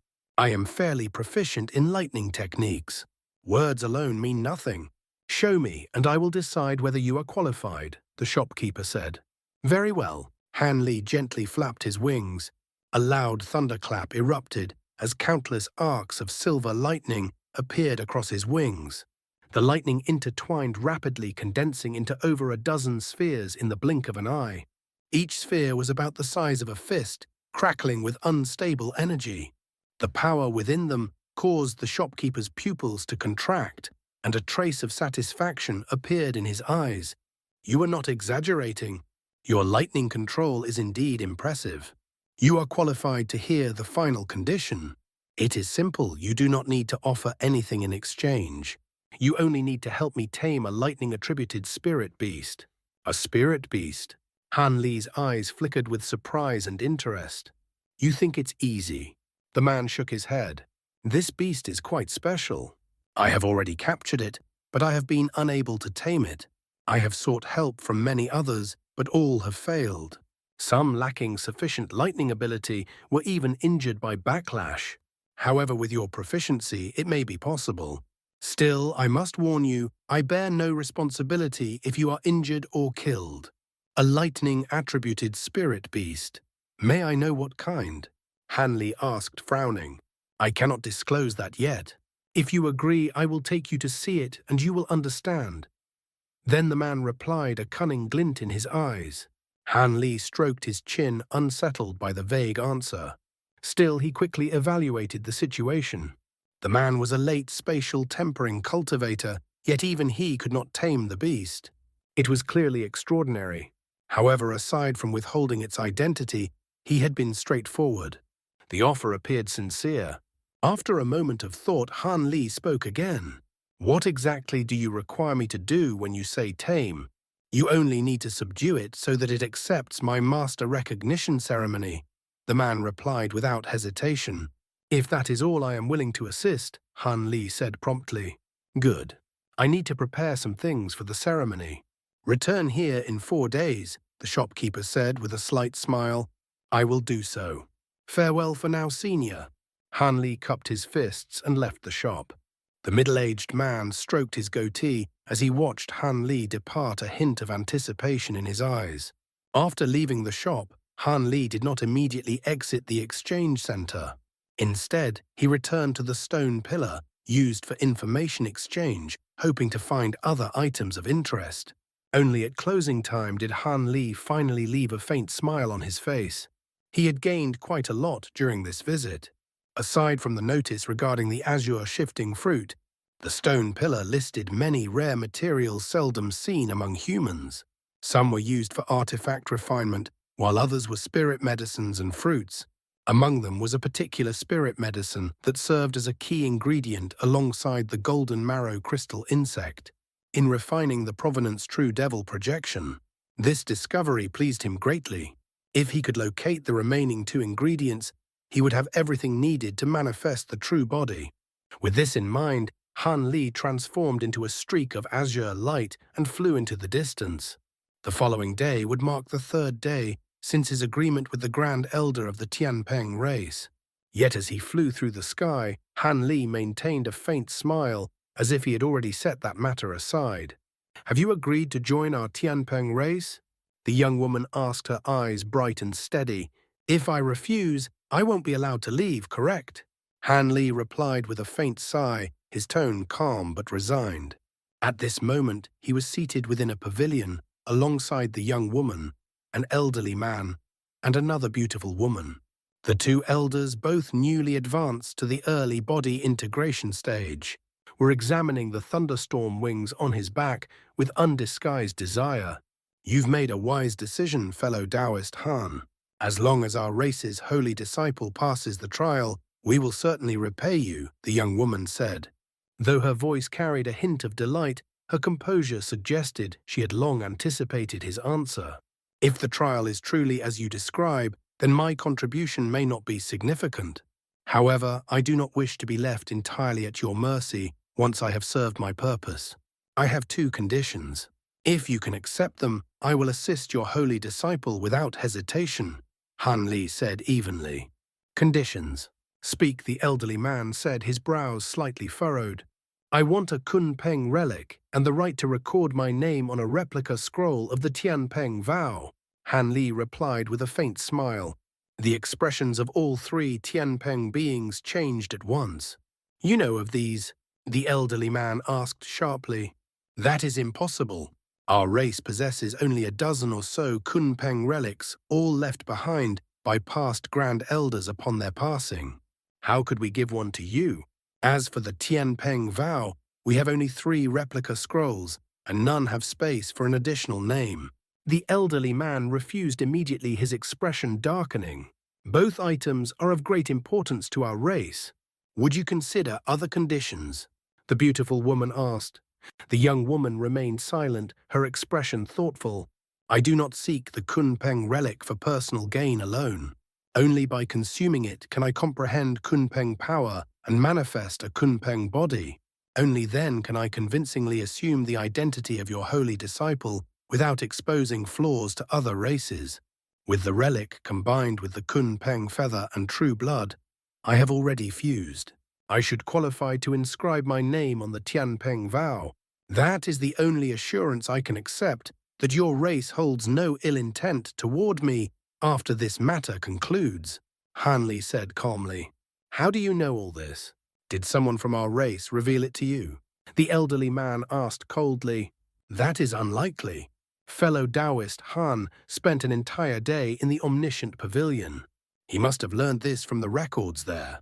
I nearly forgot human cultivators at his level often possess near-perfect memory, Jin Yue said calmly. Even so, we cannot agree to these conditions, the elderly man said, shaking his head firmly. Why not? If your race fails to produce a holy master in this trial, you will likely be expelled from the 72 branches of the flying spirit race and subjugated by stronger branches. Compared to that, my request is reasonable unless you intended from the beginning to deal with me once I am no longer useful," Han Li said slowly. The expressions of the elderly man and the beautiful woman darkened. After a brief silence, Jin Yue spoke. "Very well. I accept your conditions. You cannot, Grand Elder, we must reconsider." The two elders immediately tried to object. "There is no need for further discussion. As fellow Taoist Han said, this crisis may determine the survival of our race. His conditions are reasonable. I will make the decision here." "Say no more," Jin Yue said coldly, raising a hand. The two elders hesitated, exchanged glances, and ultimately fell silent. "I accept your conditions. However, to ensure that you exert your full effort to assist our holy disciples, you must swear a blood vow. If no holy master emerges after the trial, I will personally expend my lifespan to remove your name from the Tian Peng vow and then kill you," Jin Yue said, her gaze sharp as blades. Han Li's heart stirred slightly, but he only smiled faintly. "Rest assured, Senior, if the holy disciples fail due to my lack of effort, I will accept any punishment." "Good. Return and prepare. Tomorrow someone will escort you for the spirit initiation ceremony. At that time you will officially join our race," Jin Yue said. Han Li showed no objection. He cupped his fist in farewell to the three elders and departed. After he left, the elderly man exhaled deeply and turned to Jin Yue with a serious expression. "Grand Elder, I still oppose this. Giving him the Kunpeng relic is acceptable, but once his name is recorded on the Tianpeng vow, none of our people can act against him unless he commits one of the gravest offenses. Foreign races could exploit this and bring disaster upon us. I am aware. However, you have overlooked one point, Elder Shu. The Tianping vow only restrains our own race. Have you forgotten the traitor from 3,000 years ago?" Jinya said, a peculiar look appearing on her face. "Could it be?" the beautiful woman said, beginning to understand. "A few days ago, I met the flying spirit generals who returned with offerings. From them, I learned more about this human. Though his cultivation appears to be at mid-flying general level, his true strength rivals that of an early great spirit general. With his assistance, our holy disciples will almost certainly pass the trial. I am willing to make this concession. Moreover, if he remains in our holy city and avoids contact with his own kind, there will be no need for drastic measures. What we must guard against are the schemes of our enemies during the trial," Jin Yue said. "Your foresight is unmatched, Grand Elder," the two elders said, reassured. Meanwhile, Han Li had just returned to his residence when he encountered visitors. Feng Xiaobailei and Bai Ning had come. The three greeted him warmly and spoke with him for nearly half a day before leaving. After seeing them off, Han Li's smile faded. He returned to his room, his expression thoughtful, and closed the door. The next morning, 8 Tian Peng beings came to escort him, 4 male and 4 female. Though only at the foundation establishment stage, they were young and clearly talented. Han Li glanced at them, once said nothing, and followed. After flying across more than half the city, they arrived at a peculiar structure near its edge. It was a vast circular plaza resembling an arena enclosed by towering stone walls nearly 1,000 feet high. Spanning several kilometers, hundreds of stone bird statues stood atop the walls, each radiating different colored light. Clearly inscribed with restrictions, their combined glow formed a rainbow barrier enclosing the entire plaza. At the center stood a tall altar-like platform made entirely of flawless white jade. Han Li stood upon this platform, surrounded by over a dozen white-robed Tian Peng cultivators, both male and female, all at the spatial tempering stage. Their demeanor was solemn and imposing. Jin Yue and the 3 elders stood before him, while 2 young female attendants stood behind them, each holding a silver disc. "Fellow Taoist Han, all preparations are complete. Before the trial begins, the 3 of us will assist you in refining the Kunpeng relic and true blood within your body. After that, we will pass on our race's transformation technique to you. I trust you will not disappoint us," Jin Yue said, looking directly at him. "I have already given my word. I will do everything in my power to assist the holy disciples," Han Li replied seriously. "Good. First, merge the Kunpeng true blood into your body. Elder Shu will activate its power and forcibly fuse it with your own blood. The process will be painful, but you should be able to endure it. After that, you may consume the Kunpeng relic. I will personally assist in refining it. Be cautious, its power may cause backlash or chi deviation. After all, you are not truly of our race, so the process is dangerous, Jin Yue warned.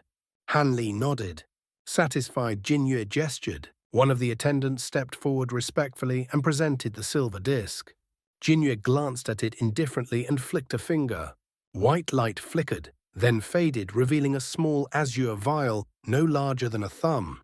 It appeared ancient, made of neither metal nor jade. Jin Yue's expression became solemn as faint silver light shimmered around her. At the same time, all the Tian Peng present bowed toward the vial, their expressions filled with reverence. Jin Yue began to chant in a soft, pleasant voice while pointing a finger toward the small vial. An azure thread shot out from her fingertip and struck the vial. It trembled slightly before rising into the air and drifting directly toward Han Li. Han Li immediately sat down cross-legged on the jade platform. At the same time, Elder Shu and the beautiful woman raised their hands in unison, each summoning an object. One was crimson, like fresh blood, while the other emitted a refreshing green glow. They were a palm-sized crimson lotus flower and a green banana leaf. The crimson lotus rotated, slowly expanding to nearly 10 feet in size while releasing a faint fragrance. Meanwhile, the banana leaf expanded to the size of a grown man amid a burst of green light. Strange green runes appeared across its surface, shining brightly. Han Li's brows furrowed slightly. Before he could determine the purpose of these items, the crimson lotus had already descended toward him. For a brief moment he was startled. Then he felt his body grow light as he was gently lifted into the air by the lotus. The faint fragrance entered his nose, bringing a subtle, intoxicating sensation. Han Li did not panic. He remained seated at the center of the lotus, eyes narrowed, appearing as if he had fallen asleep. However, a trace of clarity remained firmly preserved in his mind. Elder Shu let out a low shout, and the petals of the crimson lotus slowly closed inward. In the blink of an eye, the petals merged, forming a tightly sealed, vibrant red flower bud. Seeing this, Jin Yue flicked both hands toward the vial. Several azure threads shot out and disappeared into it instantly. A ball of green light burst forth from the vial. Its lid vanished abruptly, and a sphere of azure light emerged. With a crisp cry, the light contracted and transformed into a small azure bird, only a few inches in size. It immediately attempted to spread its wings and escape. However, Jin Yue had already prepared for this. She spread the golden wings on her back. Golden light surged outward, completely enveloping the azure bird. The bird struggled for a short time before dissolving into a small drop of azure liquid. Within it, faint traces of silver light flickered. Jin Yue formed a hand seal with a calm expression, then pointed at the liquid. The golden light trembled slightly before carrying the azure drop toward the flower bud. With a dull sound, the liquid sank into the crimson lotus. Golden and crimson light intertwined around it. At that moment, Elder Shu's figure flickered and appeared beside the lotus like a ghost. He placed one hand upon it, and a pair of silver wings unfolded behind him. Silver spiritual light flowed continuously from his palm into the lotus. The beautiful woman appeared on the opposite side and did the same. However, the spiritual light flowing from her palm was pure white. A buzzing sound suddenly emerged from the lotus, and the crimson light on its surface began to flicker erratically. At the same time, the green banana leaf hovering in the air descended. The moment it touched the lotus, it exploded on its own. Countless green lines shot out in all directions before sinking into the lotus. Immediately after, strange green patterns appeared across the surface of the lotus. In the next instant, the crimson light dimmed, and the buzzing sound subsided. Elder Shu and the beautiful woman paid no attention to this. Both had already closed their eyes, focusing entirely on channeling pure spiritual power into the lotus. Jin Yue, however, let out a long breath of relief. A faint smile appeared as she murmured, "Just as expected." The aura within this human's body can accept the Kun Peng true blood. What remains is to see how much of its power he can actually awaken. She then turned toward the other high-ranking members of the Tian Peng race nearby and spoke in a cold voice. You have all seen this. The survival of our race now depends on this man. From this point on, all information about him must remain strictly confidential. He will be known as the third holy disciple we have secretly nurtured after sending him away for cultivation. Do you understand? The spatial tempering stage Tian Peng cultivators responded in unison, yes, Grand Elder. We will not reveal this to anyone. Chingyets nodded, her expression easing slightly. I trust none of you would act against the interests of our race. 2 months from now, I will select a group among you to accompany me and the holy disciples to the trial grounds. 2 months? Why so early? There should still be a year left, someone asked immediately. More than a dozen races, including the Chi Rong and Raven races, have requested that the trial be advanced.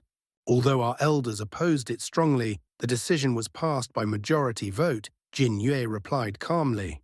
Why? They must have given a reason, another asked angrily. They did. They claim that the Earth Abyss has become unstable recently, so it is safer to conduct the trial earlier to avoid unforeseen issues. The demons of the Earth Abyss have always been enemies of our flying spirit race. When has it ever been stable? This is clearly aimed at suppressing weaker branches, another said with rising anger. There is no point discussing this further. The decision has already been made. We can only accept it, Jin Yue said coldly. Aside from preparing for the trial, foreign races have recently been appearing within our territory, looting freely. I will assign troops to each of you. Eliminate them immediately and make an example of them. Yes, Grand Elder, the Tian Peng cultivators replied as they lowered their heads. Jin Yue then assigned tasks one by one. Soon everyone departed to carry out their orders. In a short time, the jade platform became nearly empty.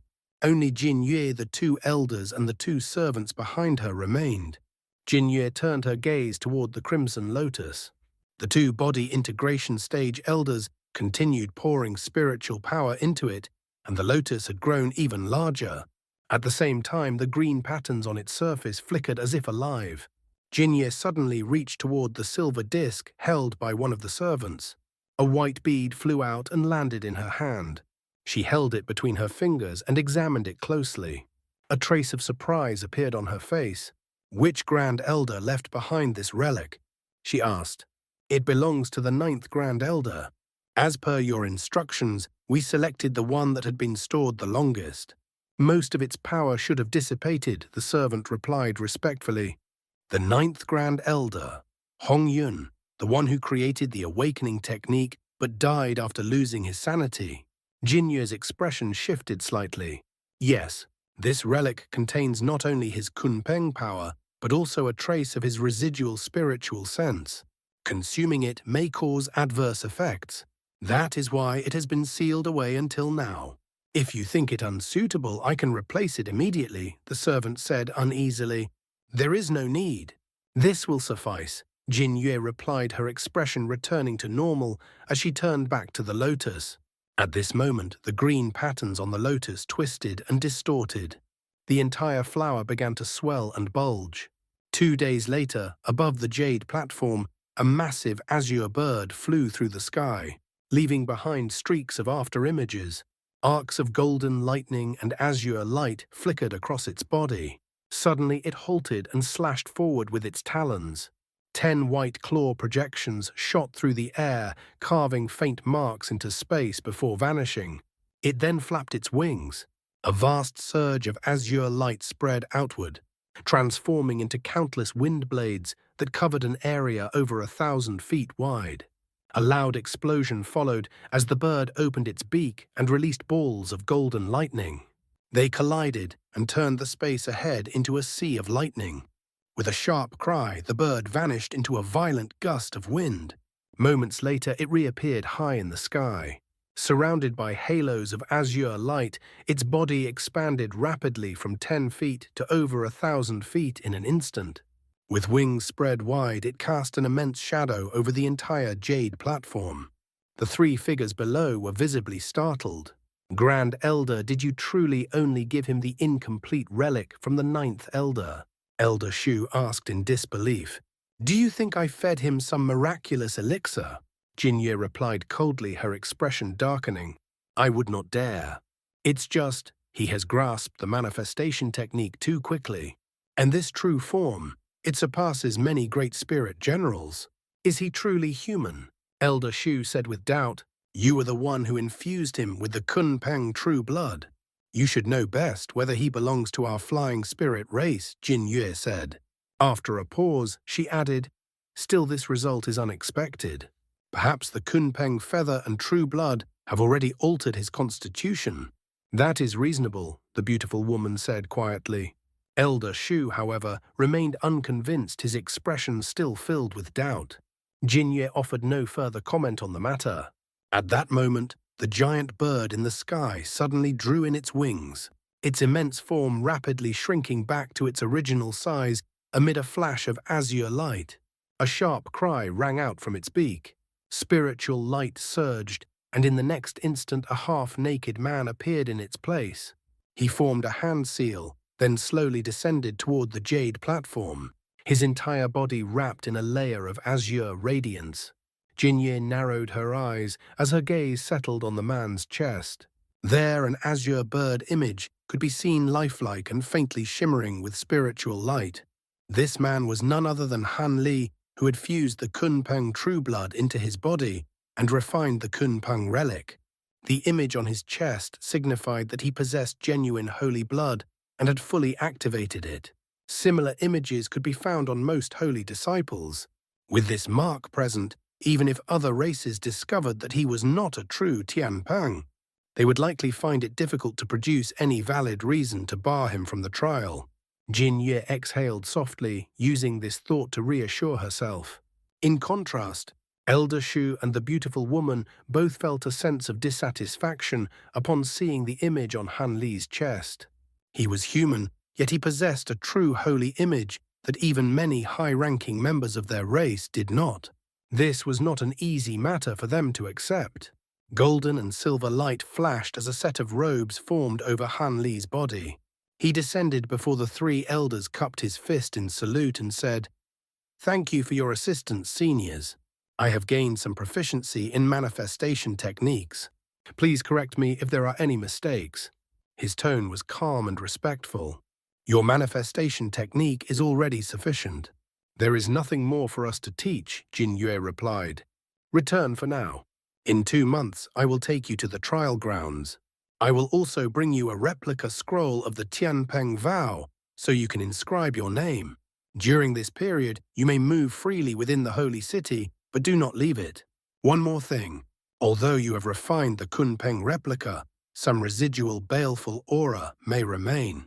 We were unable to remove it completely. It will stay within your body for now, but it should not cause any issues in the near term. After the trial, I will help you expel it.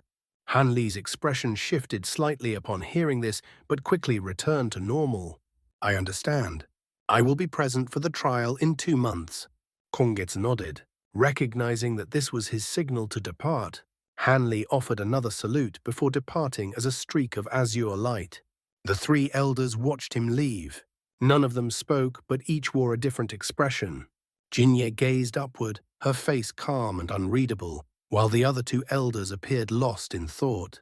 Half a day later, Han Li was seated cross-legged on a wooden bed in a room on the top floor of the guest tavern. His hands formed a seal as azure light flickered irregularly across his body. A trace of pain showed on his face and beads of sweat formed on his forehead. After a long breath, he released the seal. The azure light receded and he opened his eyes. Interesting. I did not expect the residual spiritual sense of Grand Elder Hong Yun to be so aggressive. Without the great development technique, this would have been troublesome.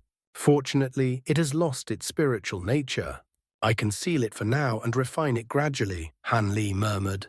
Though it was only a fragment of spiritual sense, it once belonged to a body integration stage cultivator. Its power remained considerable, and fully refining it would likely take centuries. However, the benefits would be equally significant. Once refined, his spiritual sense would increase by nearly 50%. As for the traces of baleful qi within the relic, he regarded them as manageable. The Provenance True Devil arts were particularly effective against such forces.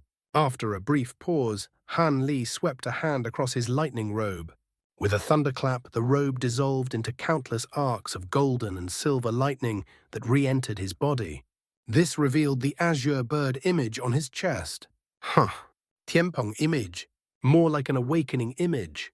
Han Li tapped the image lightly, a hint of curiosity in his gaze. Immediately, five-colored light burst forth. The azure bird transformed into a five-colored peacock, with its tail fully spread. Golden light then surged, shifting the image into a roaring golden ape. Finally, white light flashed, and the image vanished completely.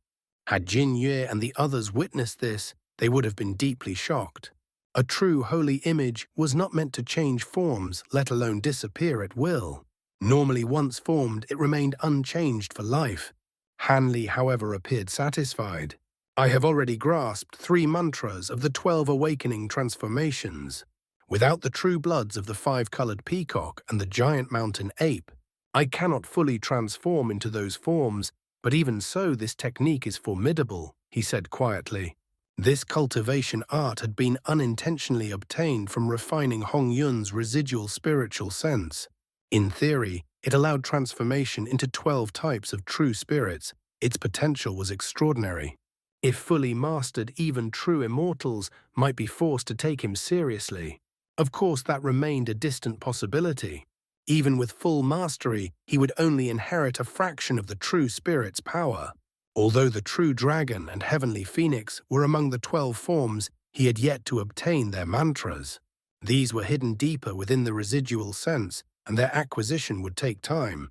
Otherwise, with the blood he already possessed, he could have gained 2 additional transformations immediately. Thinking of this, Han Li felt a slight sense of regret. The Kunpeng transformation served as the foundation of all 12 forms. It was also Hong Yun's most refined technique. Without that, even with his physical strength, Han Li would not have mastered the Tian Peng transformation so quickly. A thought crossed his mind and a faint cold smile appeared. From refining the relic, he had not gained much increase in spiritual power, but he had obtained valuable information. Hong Yun had been a rare genius, unmatched for tens of thousands of years. Through extensive study of the Tian Peng transformation, he had expanded it into the 12 awakening transformations. However, despite reaching the body integration stage and collecting numerous true spirit bloods, he could only create 12 forms. Beyond that, both his body and spiritual sense could no longer endure the strain.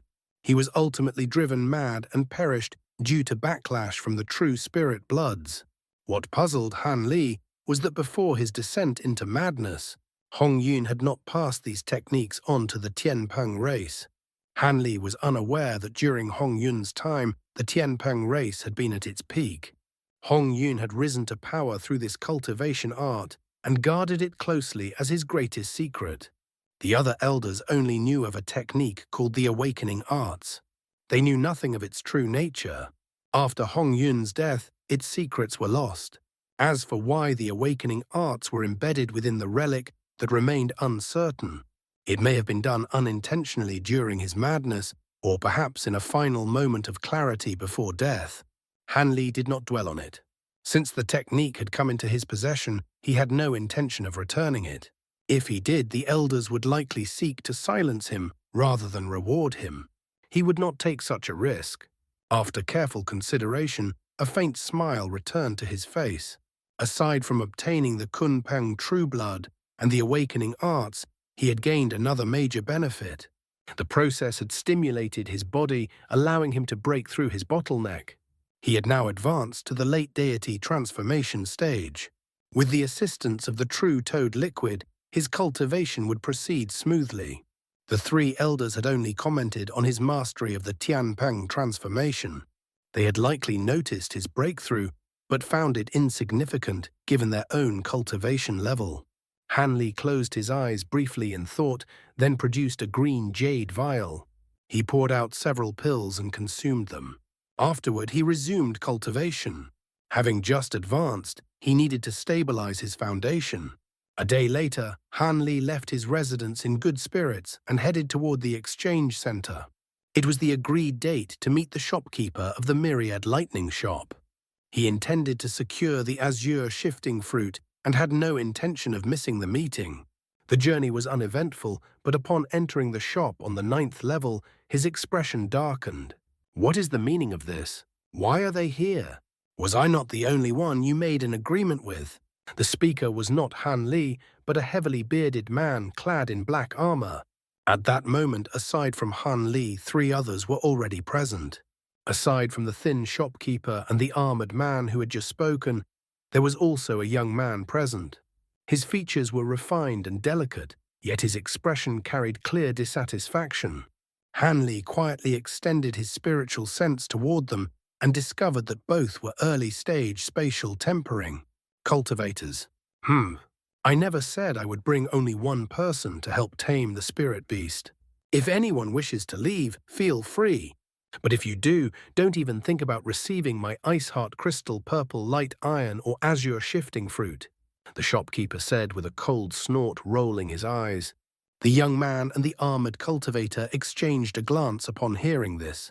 Han Li remained where he stood, his brows slightly furrowed. Fine.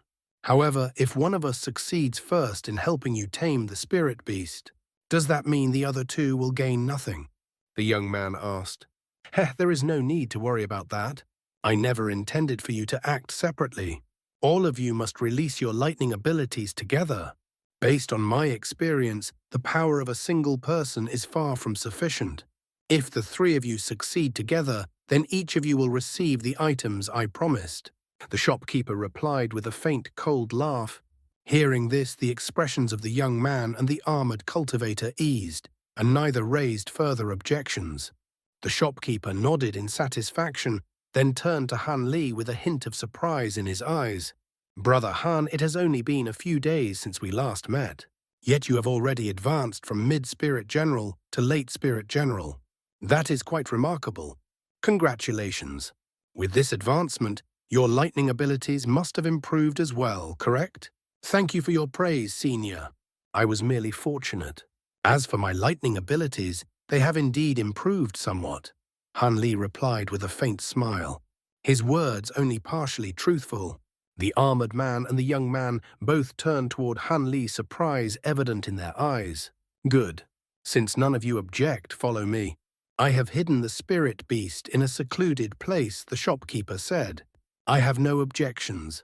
But before we proceed, shouldn't you let us see the items you promised? The young man asked. The armored man hesitated briefly, then nodded in agreement. Han Li said nothing, but his expression made his stance clear. The shopkeeper appeared to have anticipated this. No problem. I have already prepared the items. I can show them to you now. His ready agreement contrasted sharply with his usual stinginess, catching the young man off guard, as he had already prepared a rebuttal in case of refusal. 3 wooden boxes of varying sizes flew through the air, indicating that the shopkeeper truly intended to present the promised items. The young man and the armored cultivator were visibly delighted. With a wave of their sleeves, streaks of light shot out and caught the incoming boxes. Han Li's heart stirred slightly as he caught the box directed at him. He opened the lid. A rich medicinal fragrance drifted out. Inside lay a green fruit about the size of a fist, resting atop a couple of peculiar red leaves. Han Li's eyes narrowed slightly as he extended a finger toward it. The other 2 also reached toward the contents of their boxes, intending to inspect them more closely. At that moment, the shopkeeper suddenly spoke. If I were you, I wouldn't do that. All of these items are sealed with restrictions. If anything goes wrong, you won't be able to compensate me even if you give me everything you own. All 3 paused immediately. The armored man showed some anger. What are you implying, brother you? How can we confirm the authenticity without touching them? With your cultivation levels, you should be able to determine 70 to 80% of their authenticity through sight and spiritual sense alone. If you want complete verification, you can do so after the matter is resolved. If you fail to help me tame the spirit beast, then there will be no need to verify anything. Besides, given my reputation, do you really think I would deceive you? The middle-aged man replied calmly. The young man stared at the item in his box for a long time before making a decision. He tossed the box back. Very well. We will trust you this time. I believe Brother Yu would not risk his reputation over this. The armored cultivator hesitated as he examined his item, but eventually returned the box as well. After putting away the two boxes, the shopkeeper revealed a satisfied expression and turned to Han Li. At this moment, Han Li was still looking at the azure fruit, a faint blue light shimmering deep within his eyes. His expression was thoughtful. The shopkeeper paused slightly. What is it? Do you think there is something wrong with the azure shifting fruit, Brother Han? Not at all. Han Li shook his head, closed the lid, and tossed the box back. The middle-aged man caught it and gave Han Li a meaningful glance before leading the way out. Han Li and the others followed him out of the shop. The shopkeeper moved at an extremely fast speed, but the three cultivators were all powerful, and keeping up posed no difficulty. They flew out of the exchange center and headed directly toward a certain area within the holy city. After 2 hours of flight, they arrived at a remote corner of the city. The number of buildings here was sparse and few people could be seen. It was a quiet, deserted place. The shopkeeper descended before a plain-looking low building. The building stood just over 300 feet tall and consisted of 2 levels. It appeared entirely ordinary. As soon as the shopkeeper landed, the doors opened. 2 men in their 20s stepped out, bowing respectfully. "Welcome back, Patriarch," they said in unison. "Stand guard here. No one is to enter without my permission," the shopkeeper ordered. "Yes," they replied, immediately taking positions on either side of the entrance. Han Li glanced at them briefly, noting that they were merely core formation cultivators, and paid them no further attention. Meanwhile, the shopkeeper had already entered. The young man and the armored cultivator followed after a brief hesitation, with Han Li bringing up the rear. The interior was not spacious. The furnishings were simple and unremarkable. 3 square wooden tables and over a dozen chairs occupied most of the space. Several aged paintings hung on the walls, yellowed with time. They depicted demon beasts and landscapes, but none stood out. "Brother Yu, is the spirit beast really here?" the armored man asked. The room seemed far too small to house any powerful creature, making his doubts understandable. "Would I lie to you?" "Come," the shopkeeper replied curtly, casting him a sharp glance. He walked to a landscape painting and flicked his sleeve, producing a scroll. When unfurled, the scroll revealed the exact same scene as the painting on the wall. Han Li and the armored man were both puzzled, unable to understand his intent. However, the young man's expression changed drastically. "That is the Zooi Paradise scroll. You possess one of the Pentaluster race's greatest treasures," he exclaimed. "The Zooi scroll? Impossible. Aren't there only 7 in existence? How did you obtain one, Brother Yu?" the armored man asked in shock. Han Li did not recognize the treasure, but the word Zooi stirred something within him. He focused on the painting. It depicted a small green mountain with a cluster of buildings, though the details were blurred. "Hey, you have a keen eye. This is indeed a Zooi Paradise scroll. However, it is not one of the 7 treasured by the Pentaluster race." "This one is flawed," the shopkeeper said. "So it is a replica?" both men asked. The shopkeeper smiled faintly. In truth, the Pentaluster race once refined 10 such scrolls, using the spirit bones of a 5-colored phoenix. 3 were flawed and lacked full effectiveness, so they were concealed early on. Over time, they left the race and passed through many hands. As for how I obtained this one, that is not your concern. Even a flawed one is an incredible treasure, the armored man said, unable to hide his envy. The young man stared at the scroll, greed flickering in his eyes. Han Li's expression remained calm, but he too felt a subtle longing. Zooi treasures were among the items he most desired in the spirit realm. Unlike the artificial Zooi spaces of the human world, this was a true independent spatial treasure. "Enough. Let us proceed. The spirit beast is inside the Zooi Paradise." The shopkeeper's smile faded as he flicked his sleeve. A brilliant 5-colored light burst from the scroll, spreading outward, before merging into the painting. He began chanting while pointing at the painting. The same five-colored light surged again, forming a radiant wave. At his command, the light swept over everyone in the room. Hanli hesitated briefly, then lowered his resistance, allowing the light to envelop him. At the same time, he quietly reinforced his protective spiritual barrier. A flash of five-colored light followed. In the next instant, the room was completely empty.